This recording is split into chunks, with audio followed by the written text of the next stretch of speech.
আকাশবাণী কলকাতা স্থানীয় সংবাদ পড়ছি সুদীপ বসু। প্রথমে বিশেষ বিশেষ খবর। দেশের প্রথম বন্দে ভারত স্লিপার ট্রেনের সূচনার পাশাপাশি একগুচ্ছ অমৃত ভারত এক্সপ্রেস ট্রেনের উদ্বোধন করেছেন প্রধানমন্ত্রী নরেন্দ্র মোদী। রাজ্যের জন্য ৩,২৫০ কোটি টাকার বেশি মূল্যের প্রকল্পের উদ্বোধন ও শিলান্যাস করেছেন তিনি। রাজ্যের তৃণমূল কংগ্রেস সরকারকে নির্মম বলে অভিহিত করে তাদের অবিলম্বে পশ্চিমবঙ্গ থেকে হটানোর আহ্বান জানিয়েছেন প্রধানমন্ত্রী। এ রাজ্যে অনুপ্রবেশই সব থেকে বড় সমস্যা বলে তিনি মন্তব্য করেন। জলপাইগুড়িতে কলকাতা হাইকোর্টের স্থায়ী সার্কিট বেঞ্চের উদ্বোধন হয়েছে আজ। এসআইআর চলাকালীন কোনো বিধানসভা কেন্দ্রের ভোটার অন্য কেন্দ্রের ভোটারদের নাম বাদ দেওয়ার আবেদন করতে পারবেন না বলে নির্বাচন কমিশন স্পষ্ট জানিয়েছে। টানা অশান্তির মধ্যে আজ দুপুরের পর মুর্শিদাবাদের বেলডাঙ্গার পরিস্থিতি কিছুটা নিয়ন্ত্রণে। মমতা ব্যানার্জির নেতৃত্বাধীন তৃণমূল কংগ্রেস সরকার রাজ্যে বঙ্গভঙ্গের মতো পরিস্থিতি তৈরি করেছে বলে অভিযোগ বিজেপির। আসছে বিস্তারিত সংবাদে। প্রধানমন্ত্রী নরেন্দ্র মোদী আজ মালদা টাউন স্টেশন থেকে দেশের প্রথম বন্দে ভারত স্লিপার হাওড়া গুয়াহাটি কামাখ্যা ট্রেনের যাত্রার সূচনা করেন। একই সঙ্গে ভার্চুয়ালি গুয়াহাটি হাওড়া বন্দে ভারত স্লিপার ট্রেনের উদ্বোধন করেছেন প্রধানমন্ত্রী। এর ফলে পূর্ব ও উত্তর পূর্ব ভারতের মধ্যে যোগাযোগ ব্যবস্থা শক্তিশালী হওয়ার পাশাপাশি পশ্চিমবঙ্গ ও অসমের যাত্রীরা সরাসরি উপকৃত হবেন। এর আগে তিনি আজ মালদা টাউন স্টেশনে সাধারণ জনগণ ও স্কুল পড়ুয়াদের সঙ্গে মতবিনিময় করেন। মালদায় এক অনুষ্ঠানে ৩,২৫০ কোটি টাকারও বেশি মূল্যের একগুচ্ছ রেল ও সড়ক পরিষেবা এবং পরিকাঠামো প্রকল্পের উদ্বোধন ও ভিত্তিপ্রস্তর স্থাপন করেন প্রধানমন্ত্রী। তিনি বলেন, ভারত এখন ইউরোপ ও আমেরিকার থেকেও বেশি লোকোমোটিভ তৈরি করছে।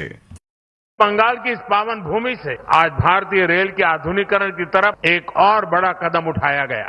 आज से भारत में वंदे भारत स्लीपर ट्रेनों की शुरुआत हो रही है। ये नई वंदे भारत स्लीपर ट्रेन देशवासियों के लंबे सफर को और आरामदायक बनाएगी, यादगार बनाएगी। विकसित भारत की ट्रेनों ये कैसी होनी चाहिए, इस वंदे भारत स्लीपर ट्रेन में आप साफ साफ नजर आता है।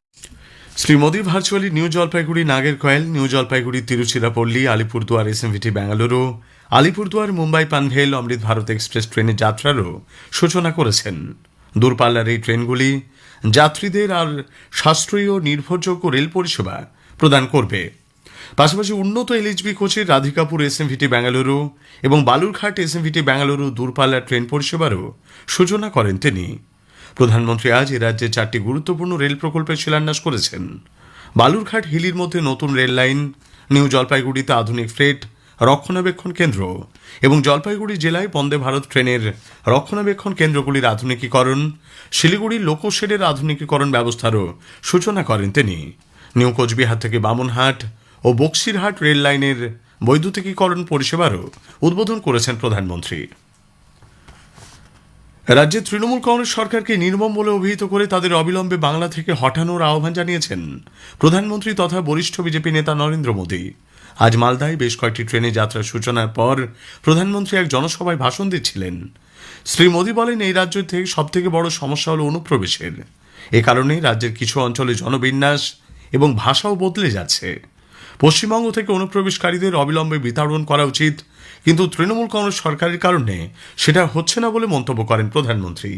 बंगाल के सामने एक बहुत बड़ी चुनौती घुसपैठ की है। टीएमसी के नेता, टीएमसी का सिंडिकेट सालों से यहाँ घुसपैठियों को बसाने, उन्हें वोटर बनाने का खेल खेल रहा है। पश्चिम बंगाल के अनेक क्षेत्रों में आबादी का संतुलन भी बिगड़ रहा है। প্রধানমন্ত্রী এদিন স্পষ্ট ভাষায় জানান, মতুয়া, নমশূদ্র এবং প্রতিবেশী দেশ থেকে ধর্মীয় নিপীড়নের কারণে যারা এদেশে আসছেন তাদের ভয় পাওয়ার কোনো কারণ নেই। সরকার সিএএ এর মাধ্যমে তাদের পূর্ণ সুরক্ষা দিয়েছে। বিজেপি ক্ষমতায় এলে শরণার্থীদের উন্নয়ন আরও ত্বরান্বিত হবে বলেও জানান তিনি। রাজ্যের আইন শৃঙ্খলা, বিশেষত মহিলাদের ওপর নিপীড়নের কথা প্রসঙ্গে শ্রী মোদী এদিন বেলডাঙ্গায় মহিলা সাংবাদিককে নিপীড়নের কথা উল্লেখ করেন। তিনি মালদার ইতিহাস উল্লেখ করে হিংসার রাজনীতি থেকে মুক্ত হয়ে বিজেপি সরকার গঠনের আহ্বান জানিয়েছেন। প্রধানমন্ত্রী তাঁর ভাষণে বলেন, কেন্দ্রীয় সরকার রাজ্যের মানুষের জন্য নানা প্রকল্প চালু করলেও এ রাজ্যে মমতা ব্যানার্জি সরকার সেগুলির রূপায়ণে বাধা দিচ্ছে। जो योजनाएं केंद्र सरकार ने गरीबों के लिए शुरू की है, मैं चाहता हूं उनका पूरा लाभ आपको मिले, आप उसके हकदार हैं। लेकिन ऐसा नहीं हो रहा है। यहाँ की टीएमसी सरकार बहुत ही निर्मम है। केंद्र सरकार गरीबों के लिए जो पैसा भेजती है, उस पैसे को यहाँ टीएमसी के लोग लूट लेते हैं।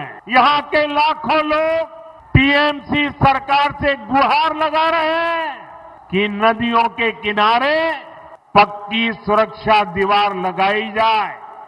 जब बाढ़ आती है तबाही लाती है।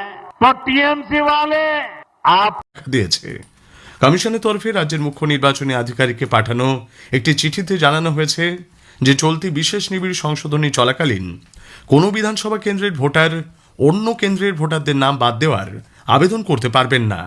সংশ্লিষ্ট কেন্দ্রের ভোটারই শুধুমাত্র ফর্ম 7 জমা দিতে পারবেন বলে স্পষ্ট করেছে কমিশন। টানা দুদিন ধরে রেল রাস্তা অবরোধ অশান্তির পর মুর্শিদাবাদের বেলডাঙ্গায় আজ পরিস্থিতি কিছুটা নিয়ন্ত্রণে। লাগাতার পুলিশের নিষ্ক্রিয়তার অভিযোগের মধ্যে আজ পরিস্থিতি সামলাতে এলাকায় নামানো হয় র্যাব। এদিন দুপুরে বিক্ষোভকারীদের হঠাতে লাঠিচার্জ শুরু করে পুলিশ। পাল্টা পুলিশকে লক্ষ্য করে ইট পাথর ছোড়েন বিক্ষোভকারীরা। বেলডাঙ্গার পরিস্থিতি প্রসঙ্গে মুর্শিদাবাদের পুলিশ সুপার কুমার সানি রাজ বলেন, কালকে আমরা অনেক 4 ঘন্টা বসে কথা বলে আমরা ফাইনালি যে ভিড় ছিল ওকে সরালাম। লেকিন আজকে আবার একটা ইস্যু নিয়ে আবার নতুন করে হলো। পুলিশ ছিল আগে, হঠাৎ করে লাঠি চালানো যাবে না, তো হঠাৎ করে আগে একটু ইমিডিয়েটলি গিয়ে একটু কথা বলতে হবে। যখন আমরা দেখলাম কি কথা শুনলে হবে না আর আননেসেসারি কিছু কিছু ডিমান্ড ছিল, লিডারলেস ভিড়, এই জন্য আমাদেরকে আবার লাঠি চার্জ করলো। বেলডাঙ্গায় অশান্তির প্রেক্ষিতে উদ্বেগ প্রকাশ করে রাজ্য সরকারকে চিঠি দিয়েছে নির্বাচন কমিশন। আইন শৃঙ্খলা রক্ষায় রাজ্য প্রশাসনকে আরও যত্নবান হতে বলা হয়েছে। বেলডাঙ্গার পরিস্থিতি নিয়ে রাজ্য সরকারের কড়া সমালোচনা করেছে বিজেপি। দলের জাতীয় মুখপাত্র সম্বিত পাত্র আজ নতুন দিল্লিতে এক সাংবাদিক সম্মেলনে বলেন, মমতা ব্যানার্জি যেরকম শাসন ব্যবস্থা জারি করেছেন তাতে বর্তমানে বঙ্গভঙ্গের মতো পরিস্থিতি তৈরি হয়েছে। বেলডাঙ্গা কিংবা বাংলা ভারতের বাইরে কিনা সেই প্রশ্ন তোলেন তিনি। উত্তরে বাতাসের প্রভাবে রাজ্যে আগামী 7 দিন এখনকার মতোই শীত অনুভূত হবে। বাতাস প্রধানত শুষ্কই থাকবে। উত্তরবঙ্গে আগামী 5 দিন এবং দক্ষিণবঙ্গে আগামী 3 দিন সব জেলাতেই হালকা থেকে মাঝারি কুয়াশার সম্ভাবনা।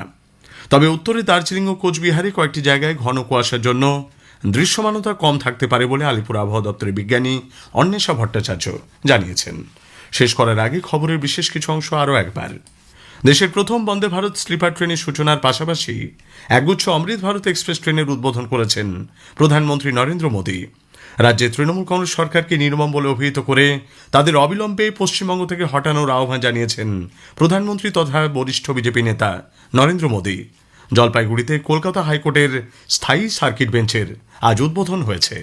স্থানীয় সংবাদ শেষ হলো।